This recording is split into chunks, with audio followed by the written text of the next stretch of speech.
Hi friends, welcome to my channel DGS blogs. అందరూ ఎలా ఉన్నారు? నేనైతే బాగున్నాను. మీరు కూడా బాగుండాలి అని కోరుకుంటూ మరొక వీడియోతో మీ ముందుకైతే వచ్చేసాను. వీడియో ఎక్కడ స్కిప్ చేయకుండా ఎండ్ వరకు చూడండి ఫ్రెండ్స్.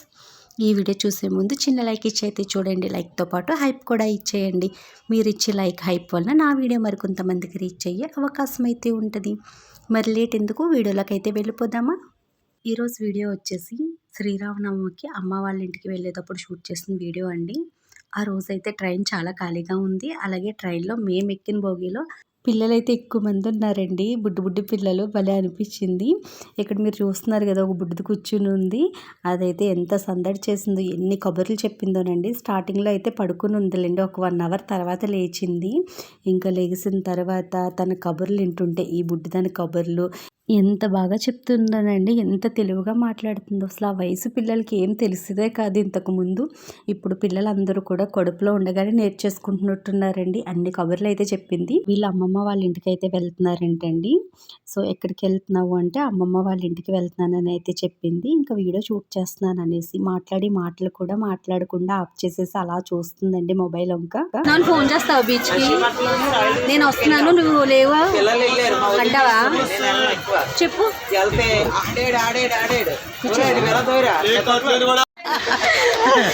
అలా కాదు, సర్లే. అమ్మమ్మ దగ్గర ఎవరు ఉంటారు చెప్పు. ఇప్పుడు ఎక్కడికి వెళ్తున్నారు మీరు?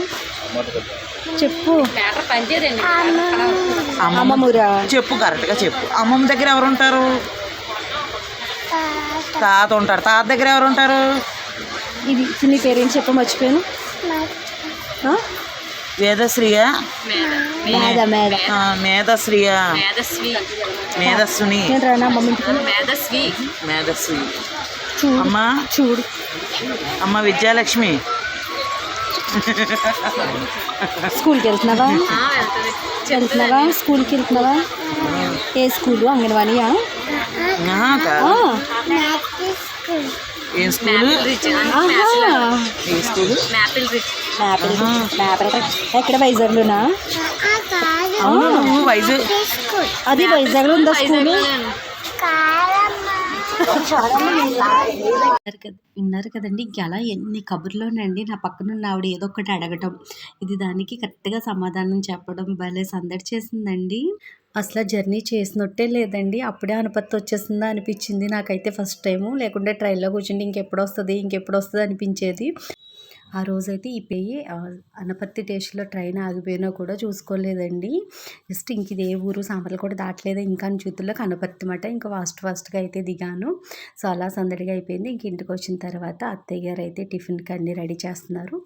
మా చిన్న అత్తయ్య గారు అయితే మల్లె మొగ్గలు ఇచ్చారండి. రొప్పమల్లి చాలా పూలైతే పోస్తుంది, ఇప్పుడు సీజన్ కదా. సో ఇంకా మొగ్గలు అయితే కోసుకొచ్చి ఇచ్చారు. ఇంకా అవైతే నేను గుచ్చుతున్నానండి. మొగ్గలైతేని మాల కడదాం అనుకున్నాను, కానీ మాల దగ్గరకంటా వచ్చేసి చాలా బరువుగా అనిపిస్తుంది మాల కట్టిన పువ్వులు పెట్టుకోవాలంటే, మల్లెపూలు. అందుకే నేను బయట అంతగా కొనుక్కోనండి, వాళ్ళు మాలే కడతారు కదా. సో కానీ ఈ విధంగా గుచ్చుకుంటే ఏంటో పువ్వులు తేలిగ్గా ఉన్నట్టుగా అనిపిస్తుంది. దండ కూడా పెద్దదిగా అవుతుంది. చిన్నప్పటి నుంచినండి మల్లె మొగ్గలు తీసుకున్న ప్రతిసారి కూడా ఇంకా అన్నీ కూడా నిలువు మొగ్గలు వేసి గుచ్చేసుకునే వాళ్ళం, పెద్ద దండ అవ్వాలి అనేసి. సో ఇలా గుచ్చుకోవటం వల్ల మనకి మల్లె మొగ్గలు బాగా పెద్ద దండ అవుతుంది. ఇచ్చుకున్న తర్వాత కూడా మనం దగ్గరికి లాక్కుంటే భలే అందంగా గుజ్జుగా వస్తాయి అన్నమాట. ఇప్పుడు చూడడానికి అయితే ఇలా దూరంగా కనిపిస్తున్నాయి కదా, ఈ మొగ్గలు ఇచ్చుకుంటాయి కదా. ఈ సెంటర్లో పొడవు మొగ్గ వేసాం కదా, అది ఇచ్చుకున్న తర్వాత మళ్ళీ కొంచెం దగ్గర కంటే లాగేసాం అనుకోండి, భలే గుజ్జుగా వచ్చేస్తాయి. చూడడానికి కొంచెం మాల్లా కనిపిస్తాయి. మనం పెట్టుకున్నా కూడా ఎందుకోనండి తేలిగ్గా అనిపిస్తాయి. అవి అయితే గుజ్జుగా గుచ్చేస్తాం కదా, నార్మల్గా గుచ్చినా మాల కట్టినా కూడా అవి అయితే బరువుగా అనిపిస్తాయి అన్నమాట. సో ఇంకా ఆ రోజు వీడియో అయితే ఏం షూట్ చేయలేదండి. ఈ వీడియో క్లిప్పింగ్ వచ్చేసి నెక్స్ట్ డే మార్నింగ్ మాట. నేనైతే తలస్నానం చేశాను. ఇంకా అమ్మ వాళ్ళ ఇంటికి వెళ్తాం కదా అనేసి నేనైతే రెడీ అవుతున్నాను. ముందు రోజు నైట్ పువ్వులు గుచ్చాను కదా, అవి మార్నింగ్కి ఈ విధంగా విడిచిపోయాయండి. ఇప్పుడు ఆ పువ్వులన్నీ కూడా దగ్గరికి లాగేసుకుంటే అచ్చం మాల్లాగే ఉంటుంది. తలలో పెట్టుకున్నప్పటికీ కూడా మాల కట్టిన పువ్వులు పెట్టుకున్నంత బరువుగా అయితే ఉండదండి. నాకేంటోనండి మల్లె మొగ్గలు ఏ పువ్వులైనా సరే తలకి బరువుగా అనిపిస్తాయి. ఒక గులాబీ కనకంబరాలు ఎక్కువ ఇష్టంగా పెట్టుకుంటాను, అది కూడా అప్పుడప్పుడు పెట్టుకుంటానండి. ఇంక ఇలాంటి సంజాజులు మల్లె మొగ్గలు ఇలాంటివి అంతగా ఇష్టపడను. కానీ సో ఇంకా అమ్మ వాళ్ళ ఇంటికి వచ్చిన తర్వాత అమ్మమ్మకి కనిపిద్దాం కదా అనేసి అమ్మమ్మ వాళ్ళ ఇంటికి అయితే వచ్చానండి. అమ్మమ్మ వాళ్ళ ఇంటికి ఎదురుగుడానే రామాలయం అయితే ఉంటుంది కదా. సో అక్కడ పంచముఖ హనుమాన్ విగ్రహాన్ని అయితే కట్టారు కొత్తగా, అందుకే వీడియో అయితే షూట్ చేశాను. ఇంక ఇంటికి వచ్చేసిన తర్వాత సన్నజాజులు మల్లె మొగ్గలు అయితే కోద్దాం కదనేసి మేడపైకి అయితే వచ్చానండి. సన్నజాజులు అయితే అంతగా పూయటం లేదు, అన్నీ కూడా గెల్ల వేసేసి కొంచెం దుమ్ముగా అంతగా పూయటం లేదు. సో మల్లె మొగ్గలు అయితే ఆకులు దూసారంట, దానివల్ల కొంచెం మొగ్గలైతే బాగా పూస్తుంది. ఇప్పుడు సీజన్ కదండి, పందిరిమల్లి కదా, భలే ఉంటాయండి. పందిరిమల్లిలో కూడా 2 రకాలు ఉంటాయి. ఇవి హైబ్రిడ్ మల్లి అనుకుంటానండి, ఎందుకంటే పూల వాళ్ళు తీసుకొచ్చే పందిరిమల్లి వేరే రకంలో ఉంటాయి. ఇక్కడ మీరు చూస్తున్నారు కదా, ఇవి వైట్గా ఉన్నాయి, కొంచెం లావుగా అయితే ఉంటుందండి మొగ్గ. అదే పూల వాళ్ళు అమ్మకానికి తీసుకొస్తారు కదా, రొప్పమల్లితో పాటుగా పందిరిమల్లి కూడా తెస్తారు మా సైడు.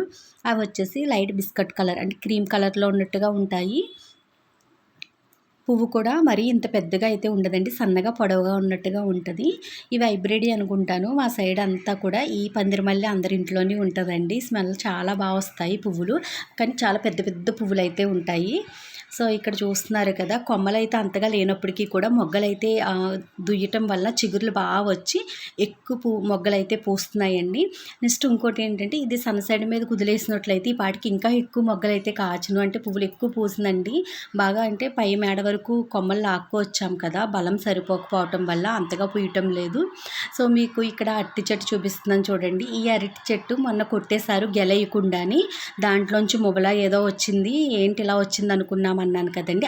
ఇప్పుడు అందులోంచి ఆకైతే వచ్చిందండి. ఇక్కడ మీరు చూస్తున్నారు కదా, ఇది ఉగాది ముందు రోజు అయితే కొట్టేశారు చెట్టు, అంటే వెనకతల చెట్టుకు గెలేసిందిలేండి. ఆ చెట్టు కొడితే సో ఆ కొమ్మలు వచ్చి వీటి మీద పడిపోయి ఈ చెట్టు గెల వేయకుండానే ఇరిగిపోయింది. ఇంక ఇరిగిపోయింది కదనేసి కొట్టేశారండి. కానీ చూడండి మళ్ళీ చిగురు వచ్చింది. అంటే అరటి చెట్టు గెల వేసింది కొట్టేస్తే ఇంక అది చచ్చిపోద్ది అనుకుంటాను, వెనకతల చెట్టు మొత్తం మాడిపోయింది. ఈ చెట్టుకి గెల వేయకుండా ఇరిగిపోయింది కదండి. ఇప్పుడు అందువల్ల మళ్ళీ గెల వేయటం కోసం ఆకలైతే వస్తున్నట్టున్నాయి. చాలామంది చెట్లతో మాట్లాడతాము, చెట్లు ఫ్రెండ్లీగా ఉంటాయి అది ఇది అంటే ఏంటో అనుకున్నాను వీడియోస్లో. నాకు ఈ చెట్టు చూసిన తర్వాత అర్థమైందండి. ఎందుకంటే ఉగాదికి కొట్టేస్తే మళ్ళీ శ్రీరామనవమికి చక్కగా చిగురైతే వచ్చేసింది కదా. మార్నింగ్ పెట్టుకున్న మల్లెపూల దండ కొంచెం అయినప్పటికీ కూడా నైట్ అవుతులకు చాలా తలనొప్పి వచ్చేసిందండి. ఇంకా తలకి అమ్మ చేత నూనె పెట్టిద్దాం కదా అనేసి తల అయితే ఇప్పుదాం కదా అని ఇప్పుతుంటే మా చెల్లిగారు చిన్నోడు మధ్యలో వచ్చి జడలేస్తున్నాడు నాకు. ఇది ముడా ఈ ముడా మరి పక్క జుట్టు అంతా తీయి చిక్కులెట్టేకి మొత్తం అంతానే. నీకు ఏం రాదు నా మీద ట్రై చేయడానికి, గోకొచ్చేది కదా. చెల్లైతే పల్లీలు నువ్వులు చిక్కీ అంటాం కదండి, అచ్చేస్తాం కదా బెల్లం పాకం బట్టి, అవి చేద్దామనేసి బెల్లం పాకం బట్టి నువ్వులు పల్లీలు అయితే వేసిందటండి. ముదర పాకం పట్టేసిందంట. అది కాస్త చిక్కీ కాదు కదా, ఏదో బెల్లం పాకంలో వేరుశనగ గుళ్ళు వేసుకున్నట్టుగా పొడి పొడిలాడుతూ వచ్చేసింది. అదే చెప్తుంది అక్కడ. సో అమ్మమ్మ మైసూర్ పాకు చేస్తే గోకొచ్చేది కదా, అలా ఉందక్క ఇది చూడడానికి అనేసి. సో ఇక్కడ వచ్చేసి ముక్కు పైన చిన్న పొక్కులా అయితే వచ్చిందండి, సీమ్ పొక్కులాగా. దానివల్ల ఒక పక్క తలనొప్పి, ఒక పక్క ఏమో ఈ పిల్లోడు తల పట్టుకు బుదలడు. ఎన్నిసార్లు చెప్పినానండి. మా అమ్మ వచ్చి ఇద్దరికి కూడా దెబ్బలు ఎట్టిందన్నమాట. అసలు తలనొప్పి అంటున్నావు, తలెట్టుకెళ్ళి ఆడి చేతిలో పెట్టేవాడు మొత్తం చిక్కులు పెట్టేస్తున్నాడు, ఆ చిక్కు తెస్తే ఏమో మళ్ళీ అరుస్తావు అది ఇది అనేసి. నేను మా అమ్మను ఊరికి అమ్మ ఏదో అలా వీడియో షూట్ చేస్తున్నాను కదా అనేసి, వీడియో గురించి తల పాడు చేసుకుంటావా అది ఇది అని మా అమ్మ పక్కన తిడుతుంది, ఓ పక్కన నేను తిడుతున్నాను వీడిని. అయినా కూడా వాడైతే పిలకలేస్తాను అదేస్తాను ఇదేస్తాను అనేసి ఎర్రినో నవ్వుతూ మా అమ్మతో నాకు 4 తిట్లు తినిపించిన తర్వాత అప్పుడైతే జుట్టు దిలేడండి. ఇంకా అమ్మతో ఆయిల్ పెట్టించేసుకుని వీడైతే ఏం షూట్ చేయలేదు. నెక్స్ట్ డే మార్నింగ్ మాట ఇంకా శ్రీరామనవమి కదా, తలస్నానం చేసి గుడికి వెళ్దాం కదా అనేసి చెల్లి నేనైతే రెడీ అవుతున్నాము. ఇవి వచ్చేసి 2 days ముందు మల్లెపూల దండ, ముందు రోజు కోసిన మల్లె మొగ్గల దండ అన్నమాట. ముందు రోజు కోసిన పెట్టేయటం వలన ఇచ్చుకోలేదండి. ఇవైతే 2 days అయిపోయినాయి కదా, అందుకని భలే ఇచ్చుకున్నాయి. చూసారు కదా, ఇక్కడ కూడా అమ్మ ఈ విధంగానే గుచ్చింది. ఎప్పుడు కూడా మల్లె మొగ్గలు ఈ విధంగా గుచ్చుకుంటేనే బరువుగా ఉన్నట్టుగా ఉండవు. ఇంకా మొన్నటి వీడియోలో చూసారు కదా, రోజెస్ కూడా విడిచున్నాయి చెట్టు నిండు. కానీ ఇంకా అమ్మ అయితే అవి కూడా కోసి ఇచ్చిందండి. ఇంకా సంజాజులు అయితే అమ్మ పెట్టుకుంది, మల్లె మొగ్గలు అయితే నేను చెల్లి పెట్టుకున్నాము. నేనైతే పెట్టుకోకూడదు అనుకున్నాను, ముందు రోజు పెట్టుకున్నందుకే తలనొప్పి వచ్చింది కదని. అమ్మ అయితే ఒక అరగంట పెట్టుకో, గుడికి వెళ్తున్నావు కదా తర్వాత తీసేద్దు కానిలేండి. ఇంకా నేను కూడా మల్లెపూలు అయితే పెట్టేసుకుని ఇంకా మా ఇంటి పక్క అమ్మమ్మ వాళ్ళు రామదేవుడు పూజ అయితే చేసుకున్నారండి. సో స్వామివారిని దర్శించుకుని ప్రసాదం తీసుకుందాం కదా అని అయితే వెళ్ళాము. రామదేవుడు పూజ 5 లక్షవారాలు 5 ఆదివారాలు చేస్తారనుకుంటానండి. అలా చేయలేని వాళ్ళు సంవత్సరంలో ఒక్కసారి శ్రీరామనవమికైనా రామదేవుడు పూజ చేసుకోవచ్చంట. ఈ అమ్మమ్మ అయితే ప్రతి సంవత్సరం రామదేవుడి పూజ లక్షవారాలు ఆదివారాలు అయితే చేసుకుంటుందండి. కానీ శ్రీరామనవమికి కూడా చేసుకుంటుంది. ఆ రోజు మా ఈదులో వాళ్ళు కూడా చాలా మంది చేసుకున్నారు. రామదేవుడి పూజ చాలా సింపుల్, కానీ కథ అయితే చాలా పెద్దగా ఉంటుందండి. నాకు కూడా తెలియదు. 2 years బ్యాక్ మేము రామదేవుడి పూజ తిరుపతి కొండపైన చేసుకున్నాము, బాటగంగమ్మ తల్లి గుడి దగ్గర. తిరుపతి సేవకి వెళ్ళామండి. శ్రీరామనవమి రోజు అక్కడే ఉన్నామన్నమాట. అప్పుడు వీడియో కూడా మన ఛానల్లో పోస్ట్ చేశాను. చూడకపోతే డిస్క్రిప్షన్లో లింక్ ఇస్తాను చూడండి. ఎంత బాగా చేసుకున్నామో ఫస్ట్ టైము శ్రీరామనవమికి రామదేవుడి పూజ మాట. అంటే 10 వారాలు కుదరలేని వాళ్ళు సంవత్సరంలో ఒక్కసారైనా శ్రీరామనవమికి ఖచ్చితంగా రామదేవుడి పూజ చేసుకుంటే చాలా మంచిదంటండి. నేను అప్పుడు అక్కడ చేసుకున్నాను. తర్వాత సంవత్సరం ఎందుకో కుదరలేదు. ఈ సంవత్సరం చేసుకుందాం అనుకున్నాను కానీ ఇంకా అమ్మ వాళ్ళ ఇంటి దగ్గర ఉన్నాను కదా, చేసుకోలేదు. ఇంకా మా ఇంటి దగ్గరలో ఉన్న రామాలయానికి అయితే వచ్చేసాము. అప్పటికే స్వామి అమ్మవారి కళ్యాణం అయితే స్టార్ట్ చేసేసారండి. శ్రీరామచంద్రమూర్తి సీతాదేవి కళ్యాణం రంగరంగ వైభవంగా జరిగింది. సో మొత్తం అంతా కూడా వీడియో అయితే ఏం షూట్ చేయలేదు. అక్కడక్కడే క్లిప్పింగ్స్ అయితే షూట్ చేశానండి. సో ఈ బుడ్డోడు చూసారా, డ్రింక్స్ అయితే ఇచ్చారు. ఇంకా బాటిల్‌లో తెగ గుంజుతున్నాడు. ఎక్కడ క్యాప్ ఓపెన్ చేసేస్తాడు అనుకున్నాను కానీ ఓపెన్ చేయలేదండి. నా పెళ్ళయిన తర్వాత ఈ గుడికి 1, 2 సార్లు వచ్చానేమోనండి రాముల వారి కళ్యాణానికి. సో ఇంకా మా అత్తయ్య గారి ఊర్లోనే ఉండటం వల్ల అక్కడ టెంపుల్‌కే వెళ్ళేవాళ్ళం. ఒకసారి మావిడాడు కూడా వెళ్ళాను. మావిడాడులో కూడా చాలా బాగా చేస్తారండి. కానీ ఈ సంవత్సరం అయితే కళ్యాణం గురించి అంతా కూడా చాలా బాగా వివరిస్తూ చేశారండి. నాకు చాలా బాగా అనిపించింది. ఎంతో ఇంట్రెస్ట్‌గా చూసాము కళ్యాణం అయితే. సో ఇంకా కళ్యాణం అయితే అయిపోయిన తర్వాత తీర్థప్రసాదాలు తీసుకుని స్వామివారి కళ్యాణ అక్షంతలు అయితే తీసుకుని ఇంక ఇంటికైతే బయలుదేరిపోయాము. లేదు పానకం కూడా తాగేసి అప్పుడైతే ఇంటికి బయలుదేరామండి. మా గుడిలో ప్రతి సంవత్సరం కూడా శ్రీరామనవమికి ప్రసాదంగా పానకాన్ని అయితే పంచుతారు.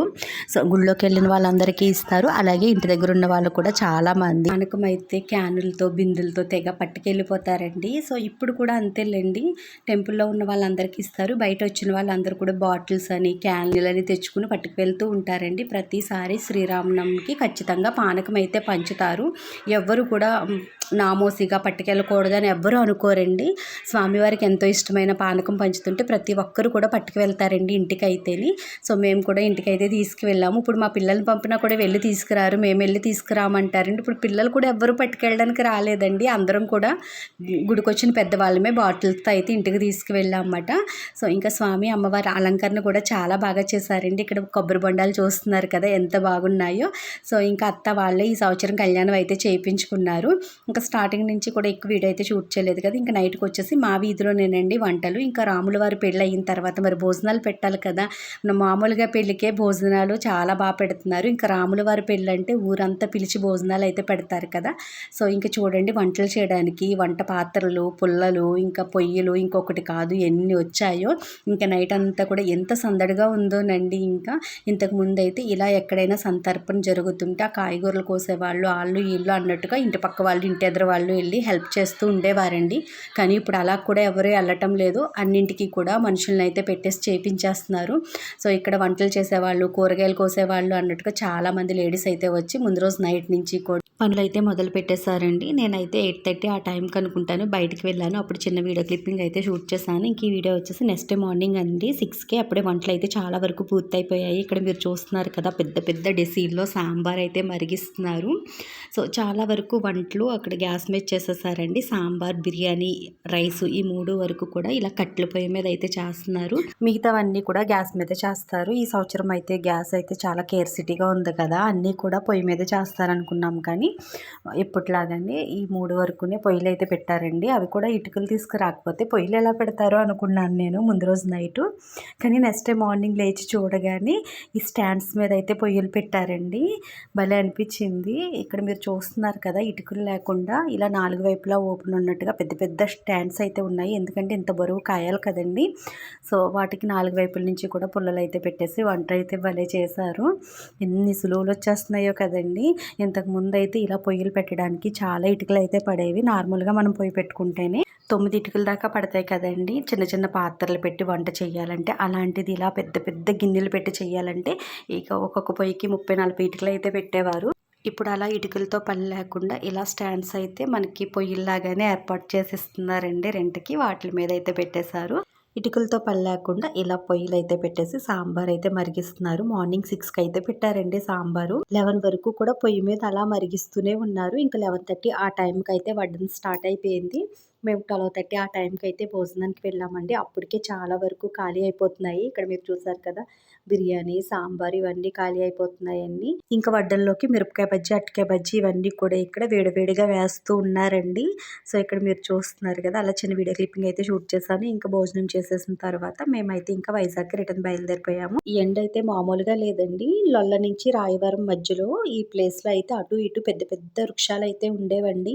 ఇంకా ఎంత ఎండైనప్పటికీ కూడా ఈ ప్లేస్‌కొచ్చిన తర్వాత చాలా చల్లగా అనిపించేది ఇంతకు ముందు వరకు కూడాని. ఇప్పుడైతే అటు ఇటు ఉన్న ఆ మొక్కలన్నీ కూడా కొట్టేశారండి. ఇప్పుడు మీరు చూసారు కదా! ఈ రోడ్డంతా కూడా ఎంత విశాలంగా అయితే ఉందో అటు ఇటు మొక్కలు లేకపోవటం వల్ల. కానీ ఎండైతే చాలా ఎక్కువగా అనిపించిందండి. ఎంత ఎండైనప్పటికీ కూడా ఈ ప్లేస్‌లోకొచ్చేసరికి చాలా చల్లగా అనిపించేది. అంత పెద్ద పెద్ద వృక్షాలైతే ఉండేవండి. సో, ఇంకా ఆ రోజు శనివారం కావటం వల్ల ట్రైన్ అయితే అస్సలు ఖాళీ లేదండి. ఇక్కడ మీరు చూస్తున్నారు కదా! ఎంత రష్‌గా ఉందో. నార్మల్ డేస్‌లో రిజర్వేషన్ లేనప్పటికీ కూడా ఏమీ అనిపియదు. కానీ శనివారం మార్నింగ్, ఈవినింగ్ జన్మభూమి రిజర్వేషన్ లేకపోతే అసలు ఎక్కలేమండి. అసలు ఎక్కడానికే ప్లేస్ ఉండదు. ఒకవేళ రిజర్వేషన్ చేయించుకున్నా కూడా మనం వెళ్ళి మన ప్లేస్‌లో కూర్చోవాలంటే కరెక్ట్‌గా అరగంట టైం అయితే పడుతుందండి. ఆ జనాన్ని తోసుకుని బ్యాగులతో వెళ్ళాలంటే చాలా ఇబ్బందిగా ఉంటది. సో, శనివారం ఎక్కువ ఆడపిల్లలు వెళ్ళేవాళ్ళు మార్నింగు ఈ ట్రైన్‌కే వస్తారండి జన్మభూమికి. మళ్ళీ ఈవినింగ్ రిటర్న్ వచ్చేవాళ్ళు కూడా దర్శనం అయిన తర్వాత మళ్ళీ జన్మభూమికే వస్తారు. ఇంక అసలు ఈ ట్రైన్ అయితే అసలు ఖాళీ ఉండదు. వీళ్ళైతే సామర్లకోటలో ఎక్కారండి. వీళ్ళకైతే రిజర్వేషన్ ఉంది. కానీ వాళ్ళ సీట్లోకెళ్ళి కూర్చోడానికి దగ్గర దగ్గర అరగంట పైన పట్టిందండి. అన్నవరం కూడా దాటేసింది. అయినప్పటికీ కూడా వీళ్ళ సీట్లోకెళ్ళి కూర్చోడానికి అస్సలు గ్యాప్ లేదండి. పాపం ఈ జనాన్ని అందరినీ తోసుకుని అటు ఇటు తిరుక్కుంటూ మొత్తం మీద ఎలా అయితేనో అన్నవరం దాటిన తర్వాతే వెళ్ళి వాళ్ళ సీట్స్‌లో కూర్చున్నారు. సో, అంతే కదండీ! ఇంత రష్‌గా ఉన్నప్పటికీ కూడా ఆ వాటర్ బాటిల్ అమ్ముకునేవాళ్ళు, ఆ డ్రింక్ బాటిల్, సమోసాలని వాళ్ళైతే భలే తిరిగేసేవారండి. ఎవరు ఎలా పోయినా పర్లేదు మా వ్యాపారం మాదే అన్నట్టుగా. సో, ఇంక చూస్తున్నారు కదా! చిన్న చిన్న పిల్లలతో చాలా ఇబ్బంది అయితే పడిపోయారండి. ఇంత రష్‌గా ఉంది కదా! ఉన్నట్టుండి ట్రైన్ అంతా కూడా పొగలొచ్చేసాయండి. పొగలొచ్చేసి ఏదో యాసిడ్ స్మెల్ లాగా మొత్తం అంతా కూడా ఊపిరాడలేనంత పని అయిపోయింది. ఏమైందో అనుకునేసరికి ట్రైన్ అయితే ఆఫ్ చేసేసాడండి అన్నవరం దగ్గరలో. ఇక్కడ మీరు చూస్తున్నారు కదా! ఒక పక్కకైతే ట్రైన్ పెట్టేశారు. ఏమైందనుకుంటే ఇక్కడ గార్డ్స్ వాళ్ళు ఉంటారు కదా! వాళ్ళైతే మొత్తం అన్నీ చెక్ చేస్తున్నారండి. ఆ కింద పట్టాల పైన రాళ్ళుంటాయి కదా! ఆ రాళ్ళైతే కొత్తవేశారంట. అవి కింద దేనికో తగిలేయటం వల్ల మంట కింద అయితే వచ్చేసిందంటండి. ఆ స్మెల్ మాట మొత్తం అంత జనం ఉన్నారేమో నార్మల్‌గానే ఊపిరి పీల్చుకోవడానికి అవ్వటం లేదు. ఇంకా ఇంత రష్‌గా ఉన్నప్పుడు ఆ పొగలు రావటం వల్ల అందరికీ కూడా చాలా ఇబ్బంది అయిపోయిందండి. ఇంక అందరూ కూడా భయపడిపోయారు. ట్రైన్ ఏదో కాలిపోతుందేమో అన్నట్టుగా. ఏం చెప్తామండి రోజులు అసలే బాలేదు. ఏం జరిగినా కూడా ఇంత జనంలోంచి తప్పించుకు బయటపడాలంటే చాలా కష్టం కదా! ఒక్కసారిగా చాలా భయపడిపోయారు. సో, వీళ్ళైతే మొత్తం అన్నీ కూడా చెక్ చేస్తున్నారండి. అలా చాలా వరకు చెక్ చేస్తూ ఏవో మాట్లాడుతూ అన్నీ కూడా చూసారు. ఒక పక్క ఈ ట్రైన్‌లో ఉన్న వాళ్ళందరూ కూడా ఏమైంది? ఏమైందని వాళ్ళని అడుగుతూనే ఉన్నారండి. వాళ్ళైతే మీరేం కంగారు పడకండి. ఏం జరగలేదు. ఇలా జరిగిందనేసి అయితే చెప్పారు. సో, మొత్తం అంతా కూడా చెక్ చేశారు. ఒక 20 మినిట్స్ వరకు ట్రైన్ అయితే ఆఫ్ చేసేసారండి. ఆ తర్వాత ట్రైన్ అయితే స్టార్ట్ అయ్యింది. ఈ వీడియో అయితే శ్రీరామనవమి అయినా నెక్స్ట్ డే పోస్ట్ చేద్దాం అనుకున్నాను కానీ కుదరక ఇంత లేట్‌గా అయితే పోస్ట్ చేస్తున్నానండి. సో, అంతే మరి ఈరోజు వీడియో అయితే. ఈ వీడియో మీ అందరికీ నచ్చుద్దని అనుకుంటున్నాను. ఈ వీడియో నచ్చినట్లయితే లైక్ చేయండి, షేర్ చేయండి. అలాగే మరిన్ని వీడియోలు మన ఛానల్‌లో మీరు చూడాలి అనుకుంటే మన ఛానల్‌ని సబ్స్క్రైబ్ చేసుకోవడం అయితే మర్చిపోవద్దు. పక్కనే ఉన్న బెల్ ఐకాన్ క్లిక్ చేయండి. నేను ఏ వీడియో పోస్ట్ చేసినా నోటిఫికేషన్ అయితే మీకు వస్తది. Thanks for watching. Bye bye. రేపటి వీడియోలో మళ్ళీ కలుసుకుందాం.